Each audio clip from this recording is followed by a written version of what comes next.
السلام عليكم ورحمة الله وبركاته. الحمد لله الواحد الأحد الصمد الذي لم يلد ولم يولد ولم يكن له كفوا أحد وبعد. ഒരു മുസ്ലിം സ്ത്രീ ഒരു അമുസ്ലിമായ ഒരു വ്യക്തിയെ വിവാഹം കഴിക്കുന്നതിൻ്റെ വിധി എന്താണ് എന്നതാണ് നമ്മളിന്ന് ചർച്ച ചെയ്യുന്നത്.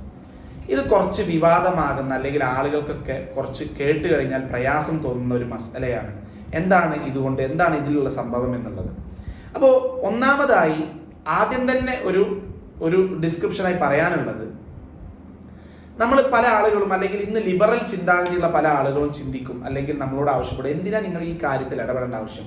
ഒരു മുസ്ലിം സ്ത്രീ ഒരു അമുസ്ലിം പുരുഷനെ വിവാഹം കഴിച്ചാൽ അവരുടെ ഇഷ്ടം കൊണ്ട് അവർ ജീവിച്ചോട്ടെ, നിങ്ങൾ എന്തിനാ ഇടപെടേണ്ട ആവശ്യം എന്നുള്ളതാണ്. അപ്പൊ ഈ ലിബറൽ ചിന്താഗതിക്കാരുടെ എല്ലാവരുടെയും മനസ്ഥിതി എന്ന് പറയുന്നത് എപ്പോഴും എൻ്റെ കാര്യം, എൻ്റെ ആഗ്രഹങ്ങൾ, എൻ്റെ ഇച്ഛകൾ എന്നുള്ളതാണ്.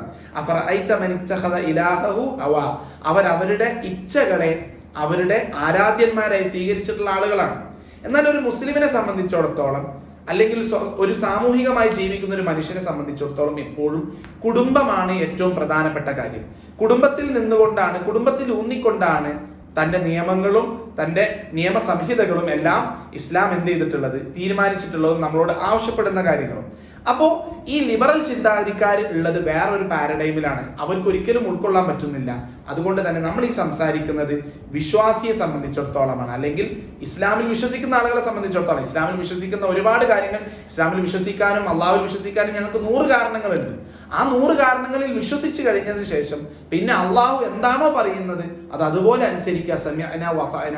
അതിന്റെ കാര്യങ്ങളോ കാരണങ്ങളോ അന്വേഷിക്കേണ്ട ഒരു ബാധ്യത ഒരു മുസ്ലിമിനില്ല എന്ന് ആദ്യം തന്നെ പറയുകയാണ്. അങ്ങനത്തെ ഒരു മുസ്ലിമിനെ സംബന്ധിച്ചിടത്തോളം അവരറിഞ്ഞിരിക്കേണ്ട നിയമങ്ങളും അവരറിഞ്ഞിരിക്കേണ്ട ശറഉമാണ് നമ്മൾ ഇന്ന് ചർച്ച ചെയ്യുന്നത്. അപ്പോൾ ഒരു മുസ്ലിമിനെ സംബന്ധിച്ചിടത്തോളം അവൻ എന്താണ്? അവൻ ഒരിക്കലും എൻ്റെ ഇച്ഛ, എൻ്റെ ആഗ്രഹം എന്നല്ല, എൻ്റെ ഈ ശരീരം പോലും അള്ളാഹുവിന് അവകാശപ്പെട്ടതാണ്. അതുകൊണ്ട് തന്നെ ഞാൻ അള്ളാഹുവിനെ ആരാധിക്കുന്ന ഒരു അടിമയാണ്, ഞാനൊരു ഉമ്മയാണ്, ഞാനൊരു ഉപ്പയാണ്, ഞാനൊരു മകനാണ്, മകളാണ് എന്നതിലെല്ലാം ചിന്തിച്ചുകൊണ്ടാണ്, അതിലൂന്നി നിന്നുകൊണ്ട് ചിന്തിച്ചിട്ടാണ് നമ്മൾ എന്ത് ചെയ്യുന്നത്, തെറ്റും ശരിയും നിർണ്ണയിക്കപ്പെടുന്നത്.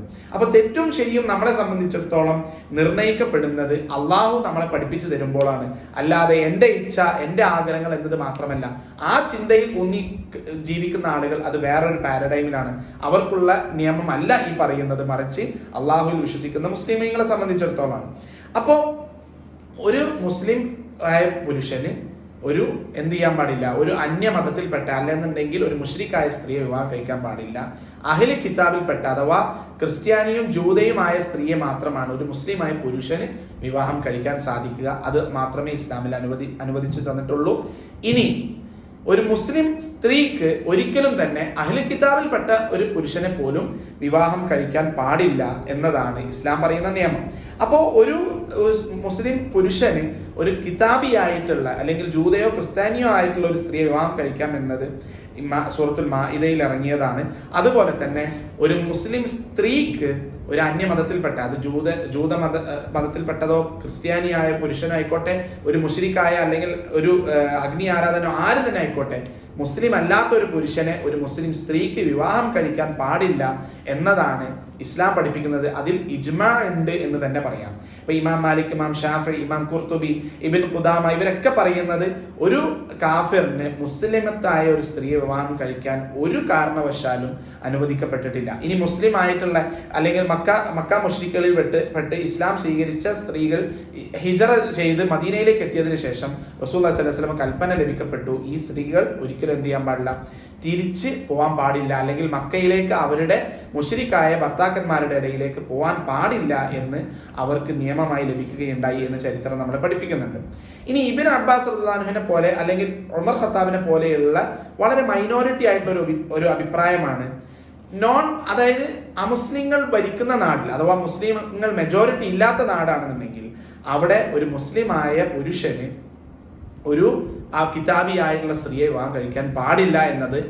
അത് ഇബ്നു അബ്ബാസും ഉമർ ഖത്താബിനെ പോലെയുള്ള ആളുകൾ അല്ലെങ്കിൽ മൈനോറിറ്റി ആയിട്ടുള്ള ഒരു അഭിപ്രായമാണ്. അപ്പൊ അവർ അതും എന്ത് ചെയ്തു, നിഷേധിച്ചു അല്ലെങ്കിൽ നിരോധിച്ചു എന്ന് വേണം പറയാം. അപ്പൊ ഉമർ ഖത്താബ് എന്ത് ചെയ്തു? ഉമർ ഖത്താബ് ഇറാഖിലുള്ള മുസ്ലിങ്ങളോട് കിതാബിയായ സ്ത്രീയെ വിവാഹം കഴിക്കാൻ പാടില്ല എന്ന് ആവശ്യപ്പെടുകയും അദ്ദേഹത്തോട് ഇത് ഇസ്ലാം അനുവദിച്ചതല്ലേ, പിന്നെ എന്തുകൊണ്ടാണ് താങ്കൾ അത് നിരോധിക്കുന്നത് എന്ന് പറഞ്ഞു കഴിഞ്ഞപ്പോൾ അദ്ദേഹം പറഞ്ഞ മറുപടി, ഞാനത് ഹറാമാണ് എന്ന് അല്ല പറയുന്നത്, മറിച്ച് സിയാസിയായിട്ട് എല്ലാവരും ഇത് ചെയ്തു കഴിഞ്ഞാൽ നമ്മുടെ സ്ത്രീകളെ അവിടെ ആര് വിവാഹം കഴിക്കും എന്നുള്ളതാണ് എന്തായത് ഇബ്ൻ അബ്ബാസ് എന്നുണ്ടെങ്കിൽ ഉമർ ഖത്താബ് അതിന് കൊടുത്ത മറുപടി.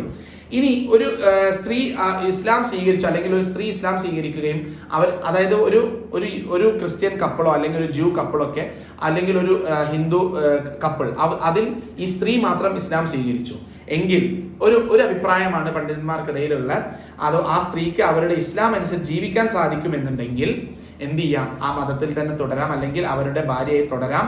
പക്ഷെ എന്ത് ചെയ്യാൻ പാടില്ല, അവർക്ക് ഇസ്ലാം അനുസരിച്ച് ജീവിക്കാനുള്ള സ്വാതന്ത്ര്യം വേണം എന്നുള്ളതാണ്. അഥവാ ഓൾറെഡി അവർ വിവാഹം കഴിക്കുന്ന സമയത്ത് രണ്ടുപേരും മുസ്ലിങ്ങളായിരുന്നില്ല, പിന്നീട് ഈ സ്ത്രീ മാത്രം ഇസ്ലാം സ്വീകരിച്ചാൽ എന്ത് ചെയ്യും എന്നുള്ളതാണ് ഈ ചോദ്യം. അതിന് ചില ഫിഖ് കൗൺസിലൊക്കെ എന്ത് ചെയ്തിട്ടുണ്ട്, അതിന് അനുവാദം കൊടുത്തിട്ടുണ്ട്.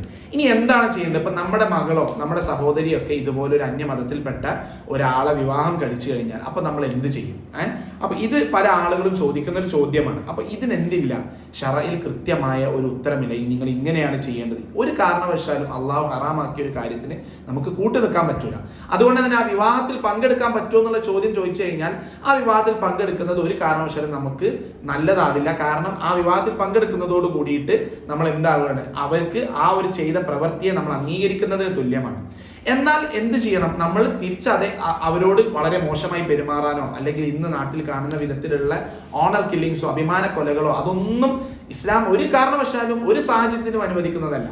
നമുക്ക് ദേഹോപദ്രവം ഏൽപ്പിക്കാനുള്ള ഒരു അവകാശവും സ്വന്തം മക്കളാണെങ്കിൽ പോലും 15 വയസ്സ് കഴിഞ്ഞാൽ 18 വയസ്സ് കഴിഞ്ഞ് അവർ പ്രായപൂർത്തിയായ പുരുഷനോ സ്ത്രീയോ ആയി കഴിഞ്ഞാൽ അവരുടെ ശരീരത്തിൽ കൈവെക്കാനുള്ള യാതൊരുവിധ അവകാശവും ഇസ്ലാം നമുക്ക് നൽകുന്നില്ല. മറിച്ച് നമ്മൾ അവരോട് എല്ലാവരോടും, ഒരു മുശ്രിക്കായ അല്ലെങ്കിൽ ഇസ്ലാമിൽ വിശ്വസിക്കാത്ത ഒരാളോട് നമ്മൾ സ്നേഹത്തോടെ പെരുമാറണമല്ലോ എന്താണെങ്കിലും. കാരണം അവർക്ക് ഇസ്ലാമിനോട് ഒരു ആകർഷണം വരണം അല്ലെങ്കിൽ ഇസ്ലാമിനോട് അവർക്ക് അടുക്കണമെന്നുണ്ടെങ്കിൽ അവരോട് നമ്മൾ സ്നേഹത്തോടെ പെരുമാറണം. ആ ഒരു സ്നേഹത്തോടു കൂടിയുള്ള പെരുമാറ്റം അവരോട് പെരുമാറുകയും എന്നാൽ അവർ ചെയ്ത പ്രവൃത്തിയെ തീർത്തും നമുക്ക് യോജിക്കാൻ പറ്റാത്ത അവസ്ഥയിലാണ് എന്ന് അവരെ ബോധ്യപ്പെടുത്തുകയും ചെയ്തുകൊണ്ട് അത് കേസ് ടു കേസ് ബേസിസിൽ നമ്മുടെ ആ സൊസൈറ്റിയുടെ ആ ഒരു കൾച്ചറും നമ്മൾ എന്താണോ നമുക്ക് ചെയ്യാൻ പറ്റുന്നത് എന്നുള്ള ആ ഒരു രീതിയിലുള്ള വിയോജിപ്പ് രേഖപ്പെടുത്താൻ മാത്രമേ സാധിക്കുകയുള്ളൂ. അതല്ലാതെ അവരെ ഉപദ്രവിക്കാനോ അവരുമായി മെക്കെട്ട് കയറാനോ ഒന്നും ഇസ്ലാം അനുവദിക്കുന്നില്ല. അള്ളാഹു സുബ്ഹാനഹു വ തആല ഇത്തരം സന്ദർഭങ്ങളിൽ നിന്ന് നമുക്ക് രക്ഷ നൽകുമാറാകട്ടെ, നമ്മുടെ കുടുംബത്തിൽ നിന്നും. അതുപോലെ തന്നെ ഇത്തരം സന്ദർഭം വന്നു കഴിഞ്ഞാൽ അവിടെ വിവേകത്തോടു കൂടി പെരുമാറാനുള്ള തൗഫീഖ് നൽകി അനുഗ്രഹിക്കുമാറാകട്ടെ. അസ്സലാമു അലൈക്കും വറഹ്മത്തുള്ളാഹി വബറകാതുഹു. ولا تعجل بالقرآن من قبل أن يقضى إليك وحيه وقل رب زدني علما.